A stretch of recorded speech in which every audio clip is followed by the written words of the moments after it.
एक बड़ी प्रसिद्ध कथा है, मैंने कुछ दिन पहले एक कथा में सुनाई थी नासिक में। नासिक में जब 1 महीने की कथा थी तो वहां हमने एक कथा सुनाई थी, साईं के द्वारा वर्णित की गई। क्योंकि साईं मानसी में जाकर के लीलाओं का दर्शन करते थे। एक लीला साईं ने दर्शन की और वो बड़ी प्रसिद्ध लीला है। उस लीला का हमने नासिक में वाचन किया।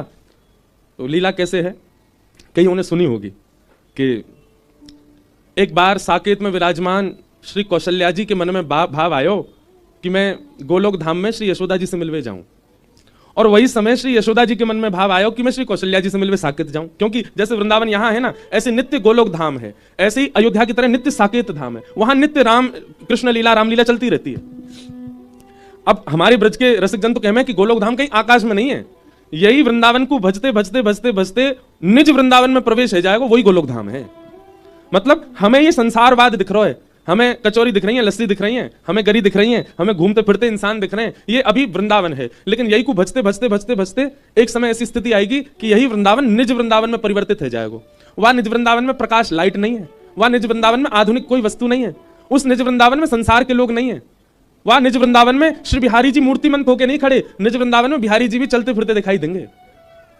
निज वृंदावन में श्री राधा रमण जी को दर्शन करवे जाओगे तो आज राधा रमण जी ऐसे खड़े हैं, पर निज वृंदावन में जब राधा रमण जी को दर्शन करोगे तो कहो तो अपने सिंहासन पे और पांव लटका के बैठे होंगे और आपकी जाति पूछेंगे, अरे खारियात आओ, काले क्या आओ मेरे काजी। निज वृंदावन में तो सचल श्री ठाकुर जी के दर्शन है। निज वृंदावन में श्री हरदास जी महाराज, हितवंश महाप्रभु, रामानुज स्वामी जी महाराज, रामानंदाचार्य जी, भक्तिमती मीराबाई, सूरदास, कुमन, ये सब है वहां आज भी। वही निज वृंदावन श्री गोलोक धाम है। तो एक दिन साईं को मानसी में दर्शन हुआ कि कौशल्या मैया के मन में भाव आयो मैं यशोदा जी से मिलवे गोलोक धाम जाऊं, और यशोदा जी के मन में भाव आयो मैं कौशल्या जी से मिलवे साकेत जाऊं। और यहां दोनों ने अपने लाला गोद में उठाए। वहां कौशल्या जी ने श्री राम जी और यशोदा जी ने ठाकुर जी। दोनों जान लगी और बीच रास्ता में ही दोनों उनकी भेंट हो गई एक दूसरे से। आहा, जैसे ही दोनों मिली तो अपने लाला तो नीचे छोड़ दिए, एक दूसरे को हृदय से लगाने लगी, आपस में बैठ के वहीं सघन कुंज में बतियान लगी। और यहां दोनों लाला बिल्कुल एक जैसे, एक जैसी पीतांबरी पहनी है, एक जैसी पाग पहनी है, एक जैसा श्रृंगार है, एक जैसे नेत्र हैं, एक जैसी नासिका, एक जैसी ओष्ठ, एक जैसी माला। आज ठाकुर जी ने जो माला पहनी वैसी माला राम जी ने पहनी है।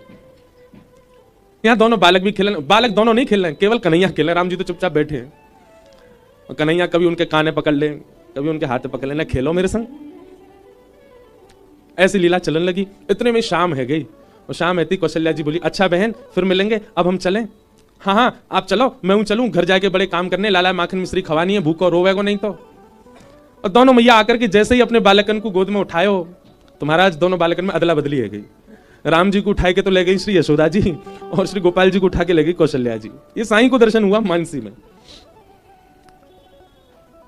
जैसे ही दोनों बालक घर पहुंचे, ठाकुर जी भी देखो कैसे चतुर, यो नहीं बीच रास्ता में चिल्ला दे कि मेरी मैया तो वो गई, चुपचाप जा रहे, बोले ने देख के तो हम साकेत कैसे होया, ने उथल पुथल कर आऊं वहां पे। अब यहां ठाकुर जी जैसे ही साकेत पहुंचे राम बन के, तो राम जी तो बड़ी मर्यादा में रहमे। साकेत पहुंचते ही जैसे ही कौशल्या मैया ने ठाकुर जी को नीचे पधरायो, नीचे फर्श पे आते ही महाराज चौकड़ी मार के घुटमन घुटमन दौड़ने लगे। वो तो कौशल्या मैया बोली, ऐसा लगे कन्हैया से मिलकर फुर्ती आ गई राम में, देख कैसे दौड़ रहा है। और महाराज दौड़ करके गए, राम जी के जितने खिलौना वहां धरे सबन को जोर जोर से बजाने लगे और जैसे ही मन भर जाए सब तोड़ने लगे। ये दृश्य देख करके अब साकेत में सब थोड़ा थोड़ा आश्चर्य कर रहे हैं पर नजरअंदाज कर रहे हैं। राम जी ऐसी लीला करे ना है, कभी खिलौना तोड़े ना, बड़े आराम आराम से खेले वो तो। महाराज पलना पकड़ करके चढ़ गए और खाली पलना को झुला रहे हैं ठाकुर जी। थोड़ी देर झुलाया, थोड़ी देर झुलावे के बाद ऐसी जोर से धक्का दियो पलना ऊपर से टूट के नीचे गिर गो। कौशल्या जी और दशरथ जी ने देख रहे, बोले आज लाला कहा गए हो। कौशल्या जी बोली, मुझे तो लगे अभी अभी यशोदा जी से मिलकर आई, उनको लाला बड़ो चंचल है, वहां ने कुछ प्रभाव डाल दियो अपने हमारे राघव में, थोड़ी बहुत देर में ठीक है जाएगा। दशरथ जी ने आवाज लगाई, सुनो राघव, प्रसाद पावे को समय है क्यों, चलो जल्दी आओ। राम जी को नियम है, एक चौकी पर दशरथ जी बैठे, छोटी चौकी पर छोटी थाली में राम जी प्रसाद पावे। लेकिन वहां नंद भवन में ठाकुर जी को नियम है कि जा थाली में नंद बाबा पा रहे हैं वही में पावेंगे, और नंद बाबा की गोद में ही बैठ के पावे। अब यहाँ राम जी तो है नहीं, ठाकुर जी हैं। ठाकुर जी घुटमन घुटमन आए, अपनी थाली तो दूर कर दी, बाबा की गोद में बैठ गए और बाबा से कहने लगे, मुझे खवाओ। दशरथ जी को भी अच्छा लगा, बोले अरे आज तो राम जी गोद में ही बैठ गए, अच्छा चलो मैं खवाऊं। हाँ बाबा, थोड़े थोड़े तिनका उठा उठा करके मुख में दें। एक बार पालियो, दूसरी तीसरी बार तो महाराज दशरथ जी की उंगली काट गए अपने दांतन से। दशरथ जी मन में विचार कर रहे हैं, राघव ऐसे नहीं करते। इतने में ही तो ठाकुर जी ने कड़ी लाई हाथ में और एक हाथ में लाई खीर और दशरथ जी की पूरी दाढ़ी में लगा दी, ऊपर से नीचे तक पूरा डाई कर दी महाराज। पीरे पीरे दशरथ जी पूरी नीचे तक फैल गए। दशरथ जी घूम के कौशल्या जी को देखें, जी क्या हो रहा है, इतना प्रभाव उस बालक का। ठाकुर जी को तो पेट भर गो, तुरंत उतर के भाज गए। राम जी के सखा आए, सब आकर के द्वार पर कह रहे हैं, रघुकुल कमल दिवाकर कौशल्या नंदन दशरथ नंदन प्रभु श्री राम, खेलवे को समय है गयो, जल्दी पधारो। ठाकुर जी बोले, भैया इतनी मर्यादा में कभी मधुमंगल श्रीधामा ना बोले, ये तो बड़े सीधे से बालक हैं। ठाकुर जी निकस के बाहर गए। अब राम जी तो खेल भी ऐसे खेले, नेक नेक बॉल खिसकाए थे, इधर उधर गेंद थे, वैसे ही खेल रहे हैं, बड़ी शिष्टाचार मर्यादा में। ठाकुर जी नेक देर धीमे धीमे खेलते, बड़े परेशान है, बोले यार यहाँ तो आने को सुख ही नहीं मिल रहा। राम जी के जितने सखा सबन की चोटी पकड़ी और चोटी पकड़ के बोले घोड़ा बनो, और उनको घोड़ा बना दे, ऊपर चढ़ जाए, उनकी चोटी पकड़ खींचे, जहां खींचू वहीं को चलियो। कोई में मुस्टिक मारे, कोई में लात मार दें, कोई उठा के फेंक दें सरजू जी में। एक बालक के तो ले गए, बोले तो सरजू जी में डुबाऊंगो। वो चिल्लाने लगो, अरे माता जी मुझे बचाइयो, ये राम जी को क्या हो गया, ये मुझे सरजू जी में फेंकने जा रहे हैं। सब घबरा गए साकेत में, आज राम जी को हुआ क्या है। और वहां गोलोक धाम में पहुंच गए श्री राम जी। यशोदा मैया ने जैसे ही अपनी गोद ते लाला उतारो, ठाकुर जी चुपचाप नीची नजर करके राम जी बैठे हैं। दशरथ जी कह रहे हैं, लाला, नंद बाबा कह रहे हैं, लाला आजा भोजन पा ले। राम जी चुपचाप उठ करके गए, बगल में जाके बैठ गए, प्रतीक्षा कर रहे हैं हमारी थाली लगे, छोटी सी में पाए। पर नंद बाबा ने तो उठाए के गोद में धर लिए और एक हाथ से स्वयं पामे, वही से नेक कवल लेके राम जी अपने मुंह फेरे। ऐसे तो पावे की उनकी आदत ही ना है। नंद बाबा कहे, लाला मुंह का फेरो, ले खोलिया, और मुंह पकड़ के जबरदस्ती खोल के पवाई दियो। राम जी के नेत्र में मोटे मोटे आंसू आ गए। बोले काहे रो भैया। ग्वाल बाल आ गए, मधुमंगल श्री दामा, तन सुखा मन सुखा धन सुखा। अरे लाला कहां को चलोगो, ए लाला चल, खेलवे को समय हो, जल्दी चल। ठाकुर जी बिल्कुल सीधे साधे चुपचाप बैठे हैं। मधुमंगल श्री दामा ठाकुर जी को ऐसे देख रहे हैं जैसे कोई विचित्र प्राणी आ गए हो। अरे लाला तो काहे को, तो इतना शांत काय को बैठो है, तेने अपने नेत्र नीचे काय कर रखे हैं। सीधा बोलो, ऐसा लग रहा है जैसे आपको ब्याह व्यवहार होएगा, कोई देख व्यवहार आ रहे हैं का, लाला तू ऐसा सीधो सबन काय बैठो है। राम जी बेचारे बिल्कुल गुपचुप बैठे। श्री दामा मधुमंगल बोले, ऐसे ना माने को, ले चलो उठाए के आज दारी के या जमुना जी में फेंके आवेंगे, माँ या को मछली खा जाएंगी, फिर चिल्लावे को। राम जी बेचारे, ऐसा मत कीजिए आप लोग, ये सब आप क्या चर्चा कर रहे हैं, आप हमको यमुना जी में फेंकने क्यों जा रहे हैं। मधुमंगल सीधा, लाला ये कौन सी भाषा बोल रहा भैया, ये कौन सी भाषा है जी, हमारी ब्रज भाषा तो है ना। राम जी को पकड़ के ले गए और बाहर जाकर के राम जी को घोड़ा बना दिया, ऊपर मधुमंगल बैठ को, मधुमंगल के ऊपर श्री दामा, राम जी की कमर। अरे भैया एक ही बैठ जाओ।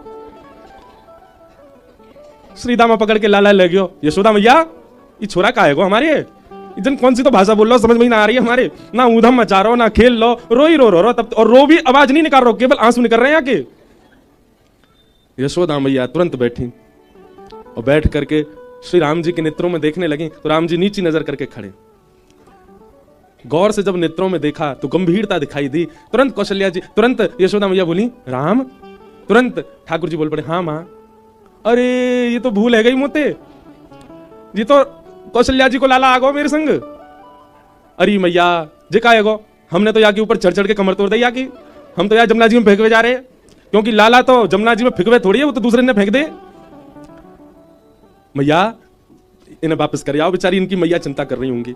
यशोदा मैया बोली, मुझे की मैया की चिंता ना, मुझे लग रही है साकेत में का बवा ले रहे होगो, वो बंदर पहुंच गो वहां पे, मुझे तो बाकी लग रही है मैंने का कर दिया होगा वहां पे। तुरंत राम जी को गोद में उठा करके यशोदा मैया दौड़ी, और वहां महाराज कोई के हाथ टूट गए, कोई के पांव में घाव है गए, कोई के बाल खींच लिए नोच लिए, कोई दो सिपाही ऐसे हैं वो खिलावे गए ठाकुर जी को, उनकी बड़ी बड़ी दाढ़ी, दोनों उनकी दाढ़ी में गांठ मार दी और दोनों छूटे ही नहीं पा रहे हैं एक दूसरे से। पूरी साकेत में बवाल है गयो महाराज। कौशल्या मैया ने लाला उठाए, लाला उठा करके दौड़ी, बीच रास्ता में दोनों मिल गई। जैसे ही दोनों मिली, यशोदा मैया बोली, अरे बहन ये तो कैसो काम भयो आज, दोनों बालक अदला बदली है गई, लो पकड़ो अपने माटी के मत होना, बैठो ही रे, कछु करे ही ना जे, तो हम बे ना बोले ना डोले ना चले फिर कछु ना करे, आंख नीचे करके बैठो ही रे, रो वे भी चुपचाप है, बस आंसू ने निकारे, आवाज ही ना सुनी पूरे दिन आते की। कौशल्या मैया बोली, तुम भी पकड़ो अपने बंदर है, जे शांति ही ना बैठे, पूरी साकेत में हल्ला कर आयो है। ऐसा दृश्य सबरे खिलौना तोड़ दिए राम जी के। दोनों बालकन को जैसे ही नीचे पधरायो, यहाँ राम कृष्ण दोनों एक दूसरे को हृदय से लगा रहे हैं और कौशल्या मैया और जानकी जी एक दूसरे को हृदय से लगा रही हैं। यही स्वरूप का दर्शन हमारे श्री कोकिल साईं अपने मानसी में कर रहे हैं। तो हमने कहा उस कथा में कि किसी में अगर सामर्थ्य हो तो एक चित्र बना के लाओ। आज एक बालक चित्र वो लेके आई हो, सामने है। हमने कही ऐसा चित्र बनाई हो कि पता नहीं चले राम जी कौन से हैं और ठाकुर जी कौन से हैं। तो मेरे पास कम से कम 70 चित्र आ चुके अब तक, लेकिन आज साईं के यहाँ की कथा में ही ऐसा चित्र आया जिसमें पता ही नहीं चल रहा कि इनमें राम जी कौन से और ठाकुर जी कौन से। देखो ये यहाँ पे वो करो, क्लोजअप करियो, वहां में टीवी में दिखेगा, पकड़ियो भैया ने अच्छे थे। मेरे भरोसे मत छोड़ दियो। ये देखो सामने दिख रहे हैं, एक से ही नेत्र, एक से ही नासिका, एक से ही मुखमंडल, एक सी पाग, एक सी कदकाठी। अब बताओ यहाँ में ठाकुर जी कौन से? ठाकुर जी वो हैं जिनने कंधा पे हाथ धर रखो है। क्यों? राम जी तो बेचारे सीधे ही खड़े रहेंगे, ठाकुर जी हैं खींच रहे हैं उनको अपनी ओर। तो इतने दिनों से चित्र बन रहे थे, जितने भी बालकों ने दिए हमको, सबके चित्र बहुत सुंदर, एक से एक अद्भुत। पर हमने कही थी जैसे साईं को दर्शन हुए कि राम कृष्ण में भेद ही नहीं पता चल रहा है, वो चित्र आज साईं की कथा में ही आया है। तो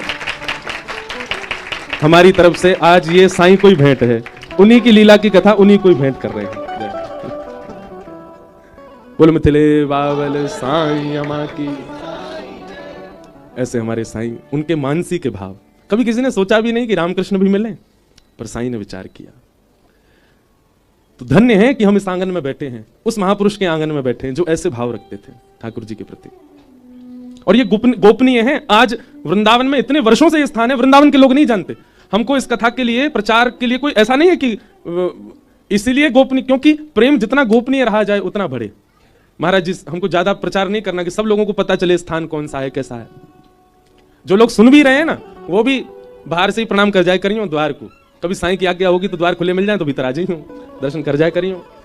लेकिन यह स्थान अद्भुत है और अत्यंत अंतरंग और गोपनीय है। ऐसे स्थान को हम प्रणाम करते हैं।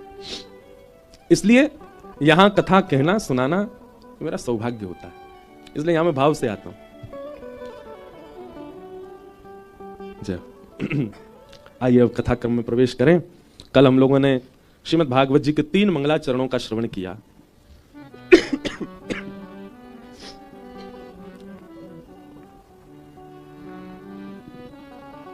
कई लोग पूछते हैं कि महाराज जी अगर हमें मानसी चिंतन करना हो तो कैसे करें? बहुत ध्यान से सुनो।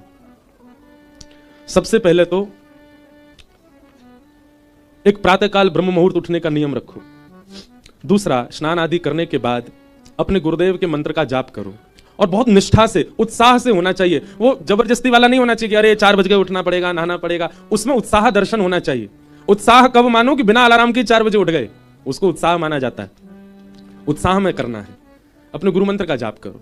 आदि आदि करने के बाद ठाकुर जी जो आपके सेवा के उनको शयन में ही रहने दो। उन्हीं के सामने बैठ के अपने हाथन में थोड़ा इत्र अंकित करके और ब्रजरज को तिलक आदि करके, जो भी आपके संप्रदाय को भाव है वो करके, फिर नेत्रबंद करके सघन कुंज को स्मरण करो। कुंज को स्मरण करो, नदी को स्मरण करो, पर्वत को स्मरण करो। क्योंकि ब्रह्म मुहूर्त है, इसका मतलब है रात्रि का ही स्मरण होना चाहिए कि चंद्रमा की थोड़े थोड़े प्रकाश में सब कुंज दिख रही है आपके मानसी में।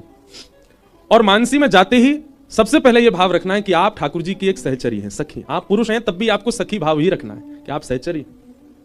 उसके बाद आप सबसे पहले अपने गुरु घर जाएंगे, जहां भी आपके गुरु जी विराजते हैं, वहां गुरुदेव के पास जाना है। गुरुदेव के चरणों में जाके वंदन करना है।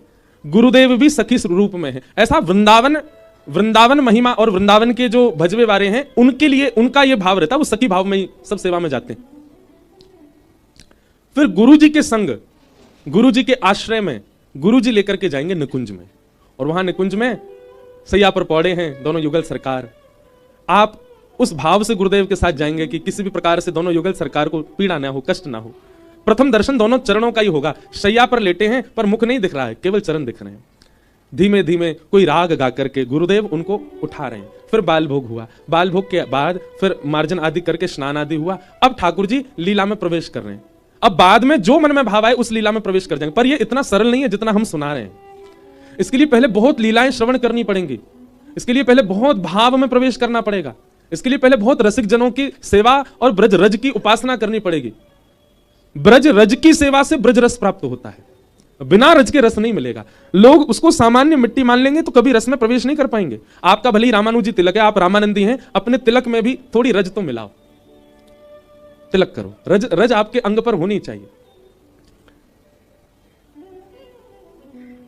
बिना गुरु के, बिना गुरु दर्शन के आप मानसी में नहीं जाइए। आप सीधे स्मरण कर लेंगे कि सघन कुंज है, यमुना जी बह रही हैं और वहां पर प्रियालाल जी दोनों लीला कर रहे हैं, तो आपको वह दिख सकता है जो नहीं दिखना चाहिए। लेकिन अगर आपके गुरु उस लीला में विराज रहे हैं, एक सखी रूप में या फिर सामान्य गुरु रूप में वे विराज रहे हैं, एक वृक्ष के नीचे गुरुदेव बैठे, ऐसी भावना हो जाएगी तो फिर लीला में जो अपराध बनना होगा वो नहीं बनेगा गुरु कृपा से। लेकिन कईयों का गुरु में इतना विश्वास ही नहीं है, केवल दीक्षा ले ली है, गुरु के वचनों के प्रति इतनी भावना ही नहीं है, उनसे भी अपराध बनेगा मानसी में। और एक बात हमारी हाथ जोड़ के सुन लीजिएगा, मानसी में यदि एक अपराध बन जाए तो वर्ष भर तक या 6 महीने तक पुनः मानसी में नहीं जाना है। फिर आपको नाम जप के द्वारा, अपने भोजन प्रसाद की शुद्धि के द्वारा, अपने गुरु घर और रज की सेवा के द्वारा 6 महीना तक ऐसे ही रहना है, खूब लीला कथा सुननी है, सत्संग सुनना है, फिर प्रयास करना है अब मानसी में जाए। फिर आपको भी ऐसे, इतना सरल नहीं होता है। हमारे ब्रज के रसिकों ने या हमारे साईं ने भी बहुत समय दिया है सेवा को, बहुत समय दिया है आराधना साधना को, तब जाकर के उस मानसी की स्थिति में पहुंच पाए। तो समय दीजिए थोड़ा, इतनी जल्दी मानसी में प्रवेश नहीं मिलेगा। तो कुछ नियम है, इनका पालन करो। गुरु के वचन अटल कर मानो, साधु समागम कीजिए, मन रे कृष्ण नाम कह लीजिए। गुरु कृपा बहुत आवश्यक है। आइए अब कथाक्रम में हम लोग प्रवेश करें। सवै पुंसां परो धर्मो यतो भक्ति यदोक्षजे अहैतुक्य प्रतिहता ययात्मा संप्रसीदति। बहुत सावधानी से सुनो। सवै पुंसां परो धर्मो यतो भक्तिर अदोक्षजे। सभी प्राणी का परम धर्म क्या है? धर्म क्या है? पूजा करना। और परम धर्म क्या है? वही पूजा सेवा में परिवर्तित हो जाना। वृंदावन वासी पूजा नहीं करते, वृंदावन के उपासी सेवा करते। पूजा और सेवा में अंतर क्या है?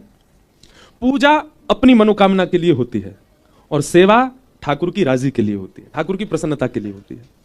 वृंदावन वासी पूजा नहीं करते, वृंदावन वासी सेवा करते हैं। बिहारी जी की पूजा नहीं होती। लोग कहते हैं हम पूजा करने जा रहे हैं बिहारी जी, तो सुनने में ही अटपटा सा लगता है। बिहारी जी की और पूजा, बिहारी जी की पूजा ना होवे, बिहारी जी की सेवा होवे, राधा रमन जी की सेवा होवे, गिरिराज जी की सेवा होवे, राधा वल्लभ जी की सेवा होवे, पूजा नहीं।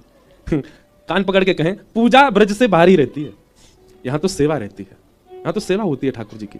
और सेवा में अपनी इच्छा प्रधान होती ही नहीं है, अपने सुख का विचार होता ही नहीं है, वहां केवल ठाकुर के सुख का विचार किया जाता है। इसलिए हमारे वृंदावन की रीति में ऋतु के अनुसार ठाकुर जी को वस्त्र पहनाएंगे, ऋतु के अनुसार इत्र की सेवा करेंगे, ऋतु के अनुसार ठाकुर जी के अब फूल बंगले अब नहीं बनेंगे बिहारी जी में। क्यों? क्योंकि शीतकाल आ गया। ठाकुर जी को पुष्प का बंगला नहीं बनेगा। क्यों? ठाकुर जी को सर्दी लग जाएगी। मंदिरों में आप जाएंगे, थोड़ी और सर्दी बढ़ेगी तो अंगीठी रखी जाएगी, उसमें कोयला रख करके सुरघाए जाएंगे। क्यों? ठाकुर जी ताप रहे हैं। ये पूजा में नहीं होता, ये सेवा में होता है। कई भाव ऐसे हैं। अब हम नाथ द्वार में श्रीनाथ जी पीछे विराज रहे हैं, श्रीनाथ जी की सेवा में मिश्री भोग रखा जाता, तो मिश्री ऐसे नहीं रखी जाती हमारे यहां जैसी मिश्री होती है। वो मिश्री कैसी होगी? बिल्कुल गेंद की जैसी, जैसे बॉल होती है ना, ऐसी बिल्कुल चिपटी मिश्री होगी। तो हमने पूछे, मैंने ऐसी मिश्री काय को? तो कहें, बोले 3.5 बरस के लाला हैं, अब भाई 2 दांत आए हैं, 4-5 आए नहीं है, तो ठाकुर जी को खुजली होती है अपने मसूड़ा में, तो ऐसे मिश्री गेंद किसी उठावे और हम करके अपनी मसूड़ा की खुजली मिटा ले, तो ये हमारी ऐसी मिश्री। अब ये पूजा में नहीं होता, ये सेवा में होता है। आज भी नाथ द्वार में श्री ठाकुर जी 6:30-7 बजे तो शयन हो जाएगा। क्यों? क्योंकि ठाकुर जी कलयुग के प्रभाव से 10 बजे शयन नहीं करते। वहां की मान्यता ऐसी, बोले जब नंद यशोदा का काल था तब 6-7 बजे ही सो जाते थे, इसलिए ठाकुर जी को शयन उतने बजे ही होगा, 4 बजे उत्थापन मंगला हो। किसी ने मुझसे कही थी ये बात, बोले महाराज जी हम नाथ द्वार गए, वहां सुबह 5:30 बजे, 4:30-5 बजे मंगला हो गई ठाकुर जी की। वृंदावन में भी कई मंदिरों में इतनी जल्दी मंगला हो जाती है। हमारी आपकी तरह आलसी जीव थोड़े ही है ठाकुर जी, हमारी आपकी तरह रात भर व्हाट्सएप थोड़ी चलाना है। मधुमंगल ने कहा भेजो, श्रीदामा ने कहा शेयर किया मैं। ठाकुर जी तो शयन में चले जाए 9:30-10 बजे के बाद। कई भाव हैं, कई जगह भाव है शयन में जामे, कई जगह भाव है ठाकुर जी रास में गए। और क्योंकि 4-4:30 बजे यशोदा मैया की नींद खुल जाए तो मैया देखवे आवे लाला को, तो कई जगह रास के पदों में भी ऐसा भाव है कि भोर होत ठाकुर जी रास से भागते हैं। क्यों? यशोदा मैया जाके चद्दर टटोलेगी, कहां गए लाला, तुम यशोदा मैया उठे उससे पहले आगे ठाकुर जी चद्दर ओढ़ के पड़ जाए। अब देखो यहां दूसरा भाव, जिन मंदिरन में सवेरे 4 बजे मंगला है रही है, वहां को भाव यह कि यशोदा मैया ने आके चद्दर उघाड़ के देख लिया कि लाला सो रहा है कि नहीं। लेकिन ठाकुर जी तो तभी आए सोवे, रात भर तो रास किया है, तो तब आए सोवे, तो उघाड़ के देखो तो कई मंदिर में मंगला है गई। लेकिन बिहारी जी की मंगला हुए 8 बजे। अब जब आई 4 बजे तो 8 बजे तक सोएंगे, या हमारे मंगला बिहारी जी की जो है वो 8 बजे है करके या बात की सिद्धि करे। बाकी मंदिरन में मंगला है गई, मतलब यशोदा मैया ने देखे हैं ठाकुर जी चदरिया हटाए के, और उठे कब हैं? बोले जब बिहारी जी की मंगला भैया, इतनी देर ठाकुर जी शय नहीं कर रहे। ऐसे सब एक से एक कड़ियां जुड़ी हैं, सब भाव जुड़े हैं वृंदावन के। वृंदावन में पूजा नहीं होती, वृंदावन में सेवा होती है। तो धर्म क्या है? पूजा करना। और परम धर्म क्या है? सेवा करना। और सेवा सबके जीवन में नहीं आती बंधु, सेवा भी भाव वाले के जीवन में ही आती है। आपके चाहने से सेवा नहीं आएगी, ठाकुर जी के चाहने से सेवा आती है। अच्छा, आपके चाहने से ठाकुर जी आ जाएंगे, पर वो सेवा का विस्तार ठाकुर जी की कृपा से होता है। उसके लिए किसी किसी को खूब तड़पना भी पड़ता है, पर ठाकुर जी करते हैं कभी ना कभी अनुग्रह। तो सबई पुंसाम परो धर्मो, यहां की कथा वृंदावन परख ही हो रही है, तो संपूर्ण भागवत के अर्थ भी वृंदावन परख ही हो रहे हैं, इसलिए उस भाव से सुनिएगा। सबई पुंसाम परो धर्मो यतो भक्तिर अदोक्षजे अहैतुक्य प्रतिहता। सभी प्राणी मात्र का परम धर्म क्या है? अहैतुकी ठाकुर जी की भक्ति करना। अहैतुकी भक्ति मतलब सेवा। अहैतुकी भक्ति, अहैतुकी भक्ति का दूसरा रूप क्या होता है? चाहे जीवन में जो हो जाए पर हमारी सेवा ना रुके, चाहे हमारे जीवन में जो हो जाए पर हमारी सेवा होगी, हमारा सेवा भाव रहेगा। घरों में क्या होता है? मोस्टली घरों में 3 दिन का ब्याह आ रहा है घर में, चाचा के यहां, ताऊ के यहां, क्या करेंगे? ठाकुर जी के आगे चना चनौरी धर दे, ठाकुर जी के आगे मिश्री धर दे, 4 दिन यही से काम चलाओ, हम जा रहे हैं ब्याह में। सेवा वाले ऐसे नहीं होते। सेवा वाले तो ठाकुर जी की सेवा करेंगे, चाहे कितना ब्याह हो, और स्वयं का ही ब्याह है तो किसी और को सेवा देके जाएंगे, पर सेवा नहीं रुकती ठाकुर जी की। वो तो जिस प्रकार घर के सब सदस्य वैसी सेवा है ठाकुर जी की, उसी को ही अहैतुकी भक्ति कहते हैं। और अहैतुकी भक्ति करने वाले के लिए ही यहां सूत जी महाराज कह रहे हैं वही परम धर्म है। सबई पुंसाम परो धर्मो यतो भक्ति अदोक्षजे अहैतुक्य प्रतिहता ययात्मा संप्रसीदति।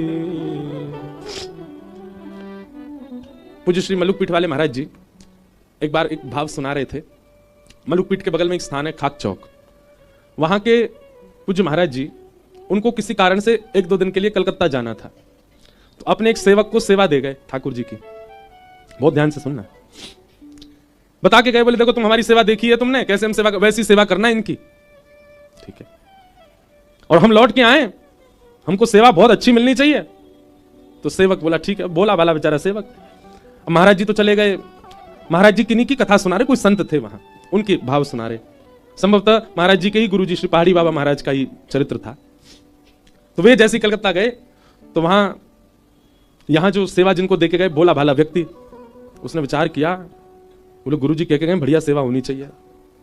जो ठाकुर जी रोज जल से नहाते हैं, पंचामृत से नहाते हैं, और गुरुजी इनको सूती कपड़ा से पहुंच देते हैं, आज मैं इनको रगड़ रगड़ के नवाई दूं। तो उसने क्या किया, सर्फ होता है ना कपड़ा धोने वाला, वहां से ठाकुर जी मीड़ दिए ऊपर से नीचे तक, उनके गाल में ले, हाथ में ले, सब जगह सर्फ लगा दिया। और यहीं तक ही नहीं, बर्तन मांजने वाला मांजना होता ना, उससे जाके घिस और दिए, और चमक जाएंगे ठाकुर जी। और जैसे उसने जल आदि डाला तो ठाकुर जी तो चमचमाने लगे बिल्कुल। उसने कही अब गुरु जी देखना, ऐसे प्रसन्न हो जाएंगे चमकते हुए ठाकुर जी को देख के।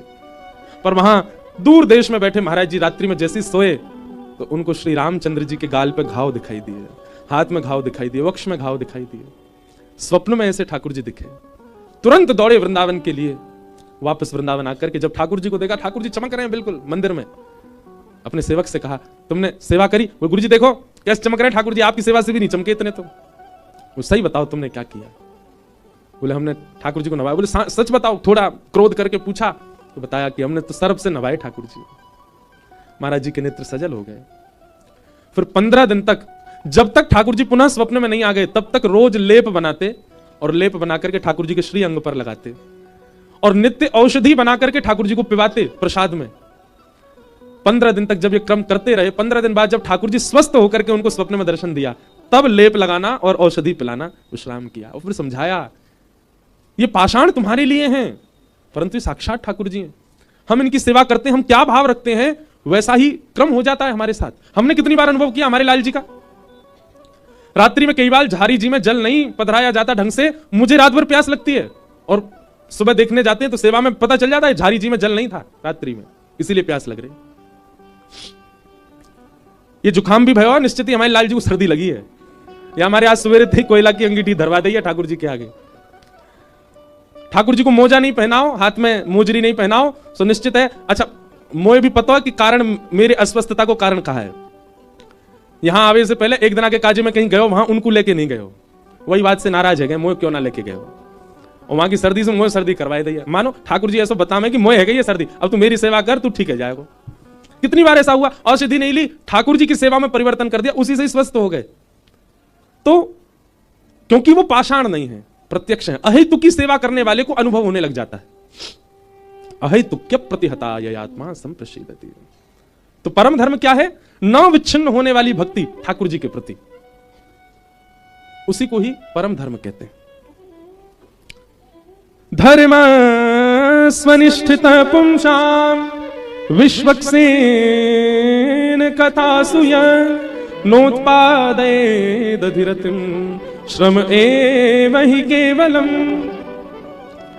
धर्मस्वनिष्ठितः पुंसाम विश्वक्सेन कथासुय, बहुत अच्छी बात। श्री सूत जी कहते हैं, आप जितने भी धार्मिक क्रिया करते हो वो सब ठाकुर जी स्वीकार करते हैं कि नहीं, इसका एक ही प्रमाण है।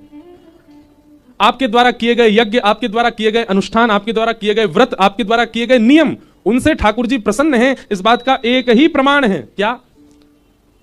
नोत्पादये दधिरतिम श्रम एव हि केवलम धर्मस्वनिष्ठितः पुंसाम विश्वक्सेन कथासुय। कभी सत्संग में बैठो, कथा में बैठो, किसी प्रवचन में बैठो, और कहीं नहीं तो यूट्यूब पे ही खोलो, अगर उसमें आपकी रति हो रही है, रति मतलब मन लग रहा है, आपकी इच्छा हो रही है श्रवण करने की, भले ही आपके 4 काम पेंडिंग पड़े पर फिर भी आप उसके प्रति आसक्त होकर के श्रवण कर रहे हो, कथा में दिखने वाली आपकी रति इस बात का प्रमाण है कि आपके अनुष्ठान व्रत नियम से ठाकुर जी प्रसन्न हैं। और अगर कथा में रति नहीं है, कथा में इच्छा नहीं, कथा में प्रसन्नता नहीं, कथा में मन नहीं, तो इसका मतलब आप जो कर रहे हैं वो केवल कर रहे हैं, श्रम एव हि केवलम, केवल श्रम है, केवल परिश्रम है, ठाकुर जी उससे प्रसन्न नहीं है। नाम, रूप, लीला और धाम, ये 4 प्रकार हैं भगवत प्राप्ति के। सबसे पहला नाम। सहज ही व्यक्ति का आकर्षण सबसे पहला ठाकुर जी के प्रति नाम से ही होता है। छोटे बालक को देखो, उसको कथा वथा तो नहीं पता, लेकिन जैसे जैसे थोड़ा बड़ा हो, दादी दादा नानी नाना बोलो राधा राधा राधा, तो बालक ताली बजाने लगता है, बोलने लगता है। नाम के प्रति प्रथम आकर्षण होता है।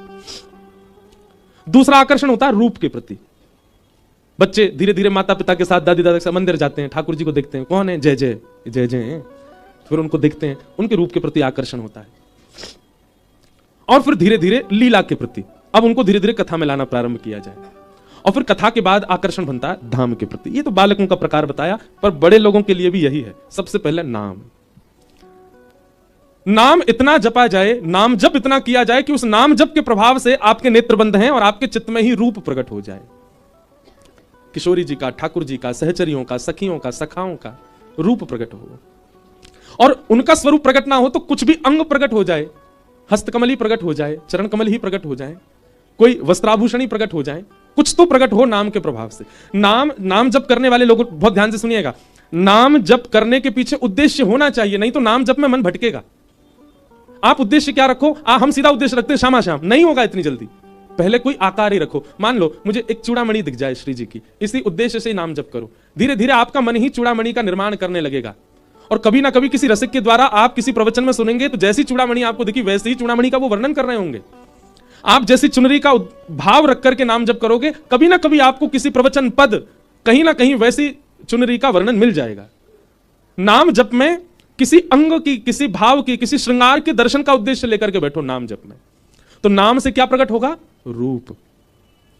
फिर इस रूप को, जिसको आपने कल देखा, भले ही वो हस्तकमल था, भले ही वो चूड़ामणि थी, भले ही वो चुनरी थी, भले ही वो ठाकुर जी की पीतांबरी थी, भले ही वो वंशी थी, उसका आप अनंत चिंतन करते रहो। कुछ दिन तक उसी भाव का चिंतन करते करते वही रूप और विकसित होने लगेगा, कुछ और भी दिखने लगेगा। नाम से रूप प्राप्त होगा, और फिर धीरे धीरे रूप विकसित होते होते पूर्ण रूप नहीं दिखेगा, थोड़े थोड़े रूप उसी में ही बाबरे रह जाओगे, पूरा दिग्गोतजन का ही होएगा, नेक में ही आनंद में चले जाओगे। मीराबाई का एक पद है, मैं गाऊंगा अभी थोड़ी देर में, जादू वर लागत है मोहे प्यारो। ठाकुर जी जादू बने, वो एक उंगली थी, उनके नख मात्र देखवे से हम पे जादू हो जाएगा, पूरा दिख गया तो जन कहा होएगा। तो रूप जितना दिख जाए उसी का अनन्य चिंतन करने लग जाओ, धीरे धीरे धीरे धीरे उसी रूप से क्या होगा, लीलाएं प्रकट होने लग जाएंगी, लीला का भाव आने लग जाएगा। जैसे एक लीला प्रकट हुई थी कुछ समय पहले, कथा करते करते। कैसी लीला थी कि श्री ठाकुर जी और किशोरी जी आपस में छिपम छुपाई खेल रहे हैं, समझते हैं उसको, हमारे ब्रज में दुब का धाई भी बोलते हैं। क्या बोलते हैं आपके यहां, क्या बोलते हैं? छुपन छुपाई है। तो एक लीला प्रकट हुई। कैसी लीला? सब सखीन ने कही, हे श्यामा श्याम आज दुबका धाई खेलेंगे, हमारे ब्रज में दुबका धाई खेलें। तो ठाकुर जी बोले ठीक है। ललिता विशाखा बोली ने कोने में आई हो ठाकुर जी। ठाकुर जी काय को बोले आओ तो सही।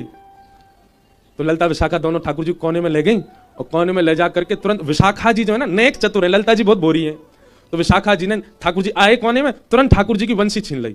ठाकुर जी मांग, ठाकुर विशाखा जी बोली जेनाई मिलेगी। बोले तो कैसे दोगी बंसी? तो ललिता विशाखा बोली एक काम करना पड़ेगा। कहा? बोले जब आप ढूंढवे जाओगे, भले ही श्री जी दिख जाएं, फिर भी उनको पकड़ोगे नहीं। विजय हमारी श्री जी की होनी चाहिए। डोलते रहियो पूरे वन में, भले तुम्हें पता चल जाए यहां श्यामाजू बैठी है, फिर भी देख के अनदेखो कर दियो। ठाकुर जी बोले ठीक है। और बोले जब हमारी श्री जी को नंबर आवेगो, खबरदार जो तुम दुबके, जहां से श्री जी निकल रही हो वहीं सामने आ जाइयो, ताकि वो तुमको पकड़ ले फिर जीत जाए। लाल जी बोले जो आज्ञा।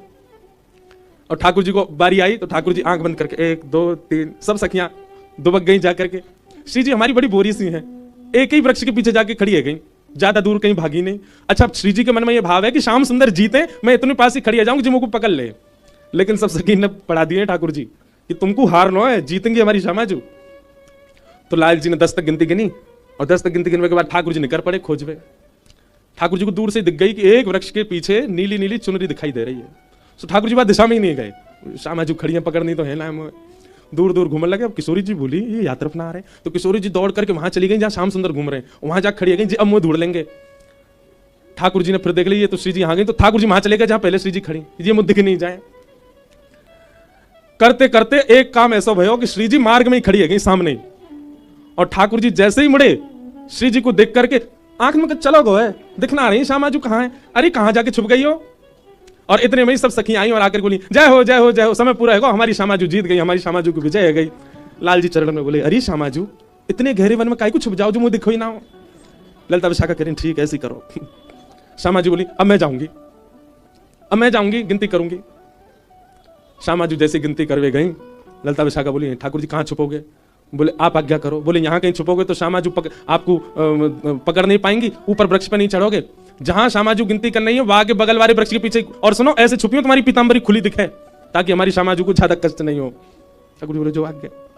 ठाकुर जी एक वृक्ष के पीछे जाकर खड़े गए, पीतांबरी ऐसी अपनी भार से कर दी, अपने पटकाऊ भार से कर दिया, मुकुट भी टेढ़ो से भार कर दिया। किशोरी जी ने 10 तक गिनती की, 10 गिनने के बाद और जैसे निकसी महाराज सुदूर से दिख गए ठाकुर जी। किशोरी जी जाकर के तुरंत ठाकुर जी पकड़ लिए, आहो पकड़ लिए, धाई कर दी मैंने। ठाकुर जी अरे श्यामाजू आपके नेत्र कैसे, मैं कितना छुप जाऊं, मुझको ढूंढ ही ले हो। सब सखी आई, बोले जय हो हमारी श्यामाजू की जय हो, आप सदा विजयी रहो। किशोरी जी लेकिन समझ जाए, बोले ये सब तो ठीक नहीं है रो, ये लाला ना तो मुझको पकड़ पावे और मैं पकड़वे जाऊं तो नेक में मिल जाए मुझे। अंत में यही निकलो कि भैया ठाकुर जी सदा हारे नहीं है, ये सखी जबरदस्ती हरवा में ठाकुर जी है, ताकि हमारी श्यामाजू सदा जीती रहे, हमारी श्यामाजू सदा आनंद में रहे। ऐसे भाव, तो ऐसी लीलाएं प्रकट होंगी। ये लीला कहीं लिखी नहीं है, ये प्रकट हो रही है मन में, ये भाव आ रहे हैं मन में। तो नाम के प्रभाव से रूप प्रकट हो, और रूप के प्रभाव से लीला।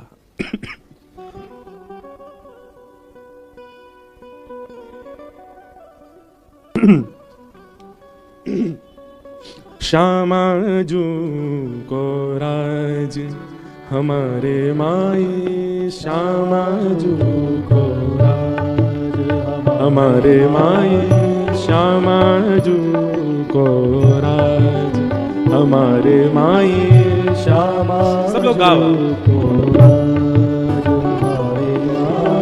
भैया। देखो जो मेरी गलती ना है कि मैं आगे क्रम में बढ़ ही नहीं पा रहा, ये या स्थान कोई प्रभाव है, यहां पता नहीं कैसे अपने आप ही बार बार मैं कथा में तो प्रवेश करूं पर फिर से निकुंज में आ जाऊं, ये या स्थान कोई प्रभाव है, ये हमारे साईं कोई प्रभाव है,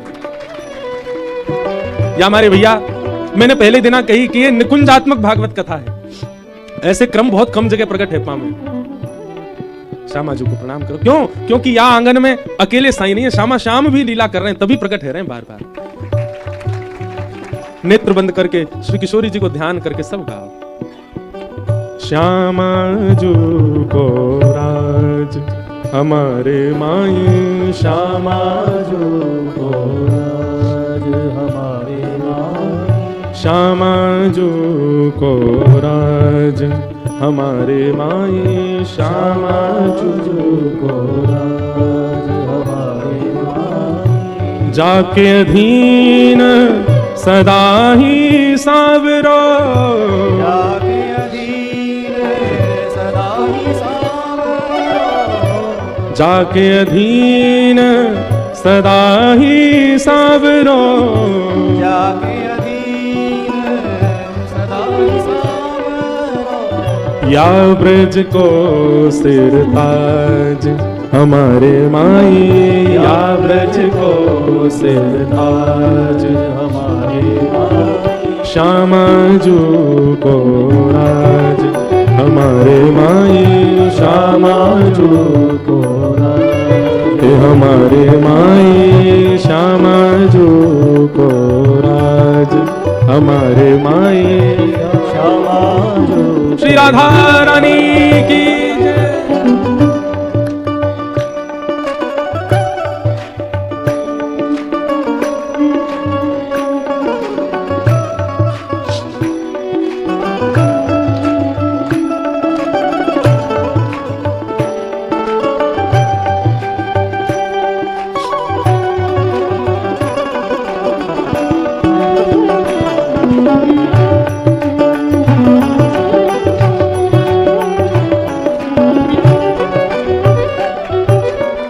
रसिक जन कह रहे हैं ऐसी श्यामाजू और उनके अधीन रहने वाले ठाकुर जी कहां मिलेंगे, इनके दर्शन कहां है सके।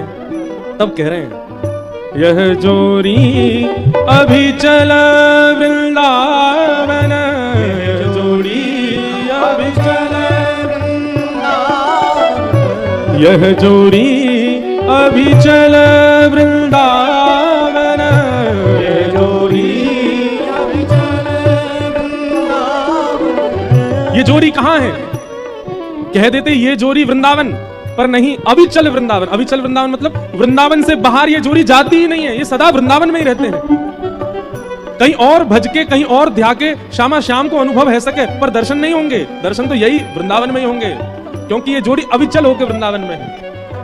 यह जोड़ी अभी चल वृंदावन, यह जोड़ी अभी चल वृंदावन, नाही आन सो काज, नान आन सो काज, हे नाही आन सो काज, नाही आन सो काज। हमारे माई श्यामा जू को राज, हमारे हमारे माई श्यामा जू को राज, हमारे माई श्यामा जू को राज। विठल विपुल बिहारिन के बल, विठल विपुल बिहारिन के बल, विठल विपुल बिहारिन के बल, बिहारिन के बल, विठल विपुल बिहारिन के बल। जिम जलधर सोगाज,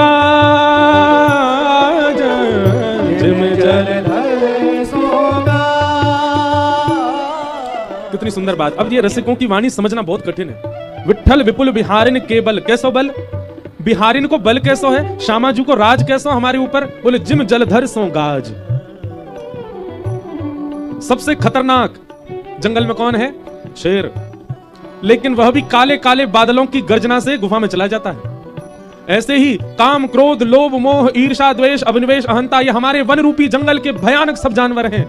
पर जब ये हमारे मुख से सुनते हैं श्री राधा, ये गर्जना जैसी होती है, ये सब अपने अपने बिलों में प्रवेश कर जाते हैं, निकलते नहीं बाहर, चाहे जितने बलवान हो। पर श्री राधा, श्री किशोरी जी के नाम का ऐसी गर्जना होती है कि उससे जितने भी हमारे वन, मन रूपी वन के, भयानक जंगल के ये सारे जानवर अपने अपने बिलों में प्रवेश कर जाते हैं।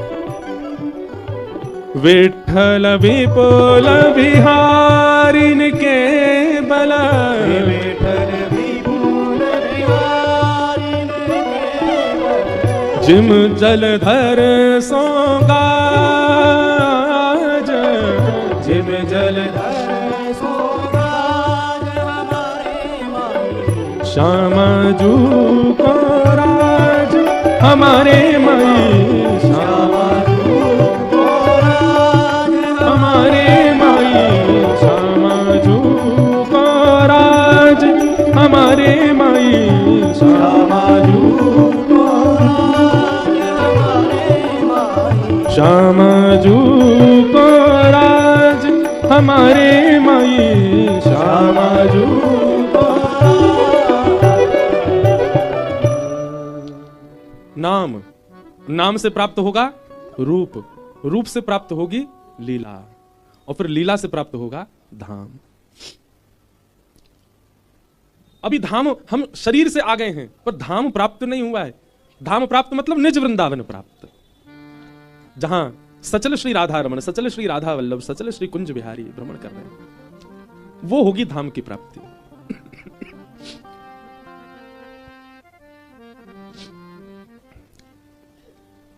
सूत जी महाराज कह रहे हैं, भैया अगर तुम्हारी कथा में रति नहीं है, लीला में रति नहीं है, श्रवण में रति नहीं है, सत्संग में रति नहीं है, तो उसका मतलब है आपके द्वारा की गई जितनी भी सेवा अनुष्ठान व्रत नियम है सब ठाकुर जी स्वीकार नहीं कर रहे हैं।